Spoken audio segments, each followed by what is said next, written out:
तो dear students, welcome to another question. Magnetic effects of current. A charged particle with charge Q enters uniform and orthogonal. Orthogonal का meaning होता है बेटा perpendicular. दो चीजें जब आपस में राइट एंगल पे होंगी they are said to be orthogonal. तो यूनिफॉर्म फील्ड में इलेक्ट्रिक और मैग्नेटिक फील्ड जो कि आपस में राइट एंगल पे थे, उसमें एक चार्ज एंटर होता है विद वेलोसिटी v, और चार्ज की जो वेलोसिटी है वो perpendicular to electric and magnetic field है. अगर मैग्नेटिक फील्ड बोर्ड के अंदर की तरफ है, इलेक्ट्रिक फील्ड लेट अस से डाउनवर्ड्स है. अभी मैं ऐसे अज्यूम कर रहा हूँ, समझाऊंगा अभी पूरा. ये देखो दोबारा, मैग्नेटिक फील्ड का डायरेक्शन इनटू द बोर्ड अभी दिख नहीं रहा आपको, ये है. और इलेक्ट्रिक फील्ड का डायरेक्शन अगर डाउनवर्ड्स हो, इसमें अगर कोई चार्ज एंटर करे विद वेलोसिटी v, जो वेलोसिटी मैग्नेटिक फील्ड को भी राइट एंगल पे है और इलेक्ट्रिक फील्ड को भी राइट एंगल पे है, तो वो पार्टिकल अगर बिना डेविएट हुए फील्ड्स को क्रॉस कर गया, बिना मुड़े, without any change in velocity vector v, velocity में स्पीड और डायरेक्शन दोनों होते हैं ना स्पीड चेंज हुआ ना डायरेक्शन चेंज हुआ, उस केस में वेलोसिटी के लिए इनमें से कौन सा फॉर्मूला है. चलो पहले तो ये देखें कि चार्ज पार्टिकल बिना मुड़े बाहर क्यों निकल आया. क्रॉसिस का मतलब है magnetic field into the paper.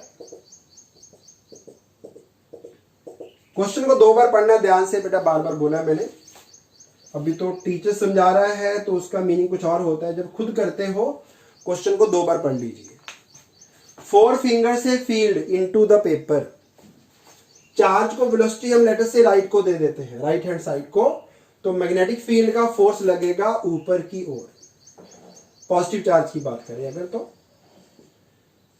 तो मैग्नेटिक फोर्स ऊपर की ओर लगेगा. वो होता है according to लॉरेंट्ज formula.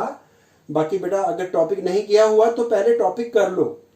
Motion of charge in magnetic field, नीचे लिंक गिवन है. Q v into b into sine theta था बेटा. Q v cross b, q v b sine theta. Force on a moving charge in magnetic field is given by q v cross b. तो बेटा sine theta की value जो है, cross product में sine theta आता है. Velocity का direction और फील्ड का डायरेक्शन बेटा राइट एंगल पे है, तो साइन थीटा का वैल्यू 1 आएगा. तो मैं वो 1 नहीं लिख रहा हूं, सिंपल क्यू v भी लिख रहा हूं. अब मैंने बताया एक इलेक्ट्रिक फील्ड भी अप्लाई करना है, और वो इलेक्ट्रिक फील्ड ऐसा होना चाहिए ताकि मैग्नेटिक फोर्स को इलेक्ट्रिक फोर्स कैंसिल कर दे. तो पॉजिटिव चार्ज पे, क्योंकि पॉजिटिव चार्ज पे इलेक्ट्रिक फील्ड का फोर्स लगता है अलोंग द इलेक्ट्रिक फील्ड, तो हमें दूसरा फोर्स नीचे की ओर चाहिए इलेक्ट्रिक फील्ड का. तो हम जो इलेक्ट्रिक फील्ड है वो नीचे की ओर अप्लाई करेंगे, यानी कि यहाँ पे कैपेसिटर के प्लेट्स अरेंज करेंगे. ऊपर रखेंगे पॉजिटिव प्लेट और नीचे रखेंगे नेगेटिव प्लेट, ताकि इलेक्ट्रिक फील्ड का डायरेक्शन पॉजिटिव टू नेगेटिव नीचे को आ जाए. तो इलेक्ट्रिक फील्ड का फोर्स हो गया QE. तो ऐसे दो फील्ड, मैग्नेटिक फील्ड और इलेक्ट्रिक फील्ड, जो आपस में राइट एंगल पे होते हैं, उनको ऑर्थोगोनल या फिर crossed electric and magnetic fields बोलते हैं. तो ऐसे सिचुएशन में कोई चार्ज बिना बेंड हुए, बिना डेविएट हुए बाहर निकल सकता है अगर इलेक्ट्रिक फोर्स और मैग्नेटिक फोर्स दोनों एक दूसरे को कैंसिल करें. यानी QVB का मैग्नीट्यूड और QE का मैग्नीट्यूड नीचे को, ये आपस में इक्वल एंड अपोजिट हो जाएंगे, तो बड़ा net force on the charge हो जाएगी 0, और चार्ज बिना डेविएट हुए फील्ड से बाहर निकल आएगा. तो ये जो फॉर्मूला आया v equal to E by B, वैसे तो एक क्लू तो आपको यहीं से मिल जाएगा, एक क्लू तो यहीं से मिल जाएगा कि इनमें से कौन सा ऑप्शन या ऑप्शंस सही हो सकते हैं. देखो ये तो वेक्टर फॉर्म में है नो डाउट. जब इसकी मैग्नीट्यूड लिखेंगे तो बेटा ऊपर b इंटू ई आएगा, एक e कैंसिल हो गया तो बन गया b by e. b by e तो आंसर नहीं है, वेलोसिटी का फॉर्मूला तो E अपॉन B है, तो ये तो ऑप्शन हो ही नहीं सकता बेटा. जब आपने ऑब्जेक्टिव क्वेश्चन करने हैं तो हिट एंड ट्रायल भी यूज करना है। इसके बाद आपने omit the wrong possible choices को स्ट्राइक आउट कर देना है कि ये तो हो ही नहीं सकती बेटा। तो b into E by E square, यहां भी e into B by E square है, ये दोनों तो हो ही नहीं सकते बेटा, क्योंकि e से e कैंसिल करके b बाई ई आएगा, b बाई ई आएगा, ये तो गलत चॉइसेस है 100%। इन दोनों में से कोई एक आंसर है।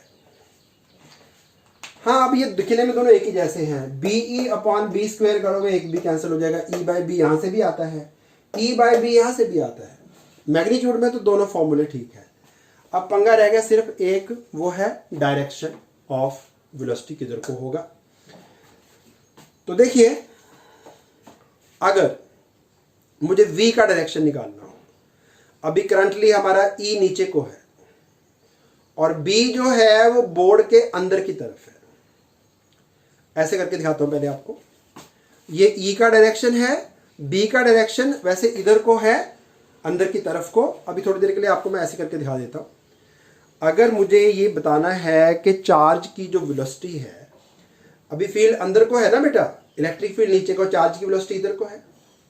अगर मैं इस डायग्राम को, ताकि थोड़ा सा आपको दिख भी जाए ना, थोड़ा डायग्राम को घुमा दूं ऐसे, तो ये था इलेक्ट्रिक फील्ड, ये था मैग्नेटिक फील्ड और वेलोसिटी आपकी तरफ को है।